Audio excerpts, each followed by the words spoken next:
lolo mo, si tito mo, kung hindi para iligtas kang kabataan dyan sa droga. Ayun, nakainis.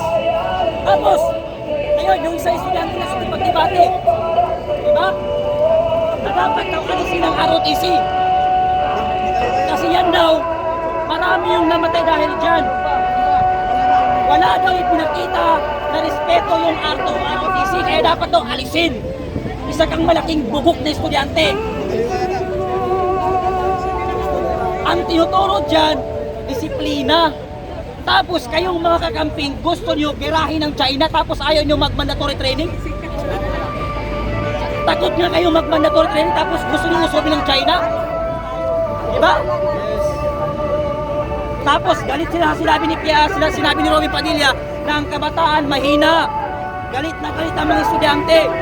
Totoo na mahina ang mga estudyante ngayon. Nadidepress yun sa simple. Tanungin mo estudyante, anong problema? Bakit malungkot ka? Nadidepress ako, bakit 50 lang ang baon ko? Diba? Bakit ka tumalon? Pinarek ako ng jowa ko. So anong tawag mo yun? Hindi ba kahinaan yun? Diba?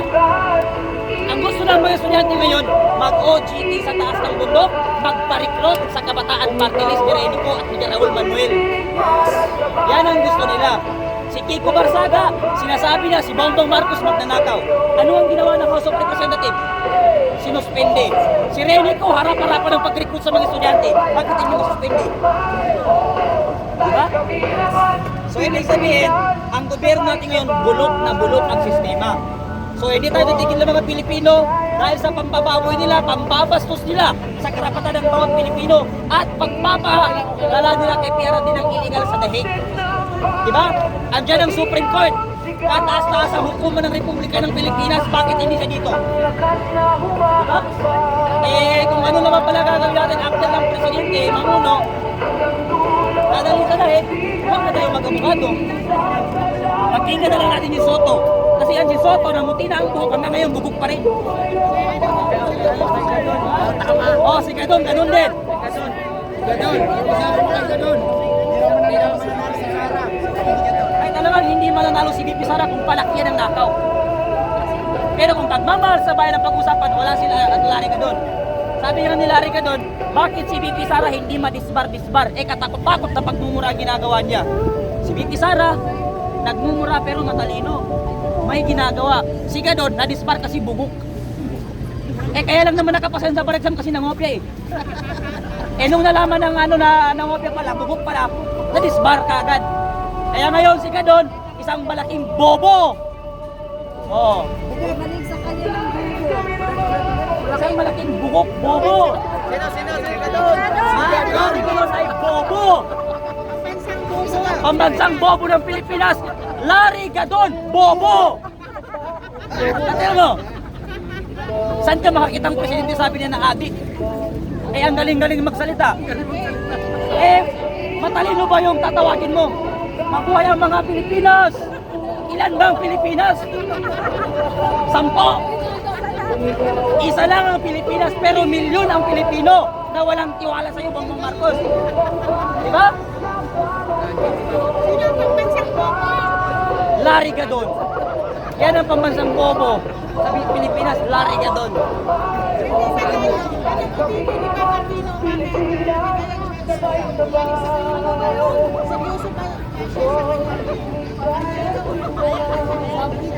Para lang makipag-plastikan, mga plastic man yan sila eh.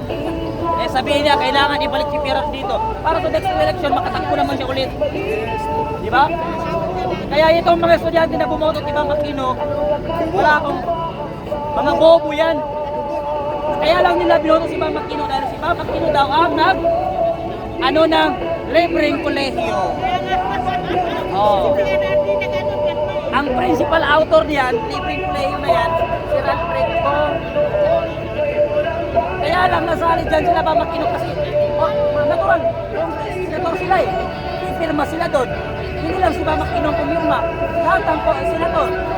Pangatlo, yan, isinulong din yan na batas ni Miriam Defensor. Kaso, hindi na-aprobahan nung time ni Gloria kasi wala daw budget.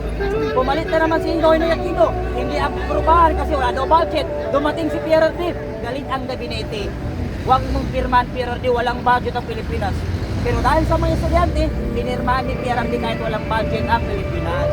Kaya kayo mga estudyante nag-aaral sa mga libreng school, huwag masyadong bobo. Mag-research din kayo, huwag lang kayo tumutok sa kung anong tinuturo ng teacher sa inyo. Huwag na magpa-recruit sa iyo, kabataan party list, mga kaliwang grupo. Pag ang teacher dyan sa mga university, mga professor dyan, nagturo ng kung ano-ano, tusukin nyo ng ballpen ng mata ng mga professor sa UP Diliman, UP, puro mga bugok ang mga professor dyan. Kasi kung hindi ka bugok na professor, bakit mo aayaan ang estudyante mo mamundok? Diba? Ano bang ituturo sa estudyante? Labanan ng magulang. Hindi mo yung sasabihin ng bata, estudyante, bakit tungkulin ko bang buhayin ko ang mga magulang ko? Nakasuhan mo pa ang magulang mo? Eh di ba kabugok-bugok mo nun, nag-aral ka pa. Yang si Rene ko, iiwan ka niyan. Pero yung nanay mo nagpalaki sa'yo. Ayun ka lang naman hinahanap ni Rene ko dahil malaki ka na, napapakinabangan ka na eh. Biruin mo ang course mo, doktor, dala-dala mo Armalite. Abogado ka, tapos dala-dala mo Armalite. Tapos isisigaw mo, dito sa Civic NPA, pantay-pantay. Saan dyan ang pantay-pantay? Yung nire-recruit, nasa taas ng bundok. Kumakain ng daga, nagbibilad sa araw. Yung nag-recruit, nasa mansion ng bahay, naka-Hilux, naka-Ferrari. Yung founder, nasa abroad. Pantay-pantay ba yun? Kaya di ka bugok-bugok mo ng paano ka dyan, nagpalikro ka. Hindi sila matanggap eh. Hindi matanggap ng mga politiko dito sa Luzon na merong politiko nang galing sa Luzon na nagawa yung mga hindi nila nagawa. At yung mga taga-Luzon naman, galit na galit kay PRD. Bakit? Hindi sila sanay sa leader na matapang at matalino. Sanay sila sa leader na bugok at tanga. Magnanakaw. Yun lang. Thank you. Kayo, may paano po? Sir, musta po? Nandito si Sir. Sir! Hi Sir! Sir, ano pong masasabi nyo doon sa pagdeklara ni Ma'am Sara Duterte na lalaban po siya na presidente ngayong 2020? Matagal na namin hinahanda yun. Ibig sabihin ito na yung pagkakataon natin na dapat tumilos na ang taong bayan. Di ba? From labor sector. From Lahat labor ng mga sector. manggagawa, ito na yung hinahantay namin. At least, may direksyon na patutunguhan ng ating gobyerno. So para sa inyo Sir, sino po yung napupusuan yung maging vice po niya? Kung sa ngayon premature pa natin pag-usapan, no? Kung anong pipiliin ni Sara, supportahan namin lahat yan. Salamat. Di ba? Eh Sir, anong masasabi nyo doon sa mga nagsabi na hindi nila susuportahan si VP Sara Duterte dahil like Jambag, no? Mas matalino daw siya di umano kesa kay Ma'am VP Sara Duterte po. Alam mo naman yung kalaban ibig sabihin itong mga administration lahat ng paninira, lahat ng ano. So ibig sabihin wala nang naniniwala sa kanila So ibig sabihin basta kami tuloy ang laban itong laban sa administration na ito. Eh ngayon Sir, papunta po tayo ngayon ng Supreme Court. Ano pong masasabi nyo dito sa campaign signature na ito? Tay kami naman. At tuloy-tuloy lang, sana yung mga manggagawa, lumalarga yan. No? Gusto natin mapabilis yung nakapending sa Supreme Court na hinahin ng iba't ibang grupo na maayon doon sa labanan dito sa ito ay labanan ng Duterte versus Marcos. Ito ay labanan ng taong naaapi na wala na nga patutunguhan yung mga mamamayang Pilipino. Wala nang direksyon di ba? Kaya kinakailangan lang natin na kumilos na ang taong bayan regarding dito sa administration. Eh Sir, malapit na po ang February 25. Meron po bang movement ang Aglo? Ay wala po, hindi po kami sasama ron dahil doon dalawang grupo ang magrarally sa February 25. Bagamat kami ay anak ng martial law, ibig sabihin sinilang din niya sa people power na yan pero hindi kami lalahok doon dahil yung isa biglawan ikulong ang dapat ikulong. Sino ikukulong? Wala naman sila pinapangalanan. Yung Makabayan Black naman, ibig sabihin BBM impeach or resign, Sara Duterte resign, hindi naman kami lalahok doon. Diba? So ibig sabihin, diretso kami kung nasaan ang Duterte na pagkilos ay doon kami. Diba? Kaya wala kami sa February 25. Wala ho kami ron. Diba? Ibig sabihin, kami mga labor group, kanya-kanya rin kami. Diba? So ibig sabihin, iniimbitahan din kami ng mga labor group. Siyempre, pag kami common tayo, magsama-sama tayo. Hindi po pwede yun na Sara panagutin. Di ba? Dapat ang panagutin ito si BBM Trilyon-trilyon Nasaan yung ninakaw na pera? Kay Sara is 125 million. Nandiyan. Latag naman sa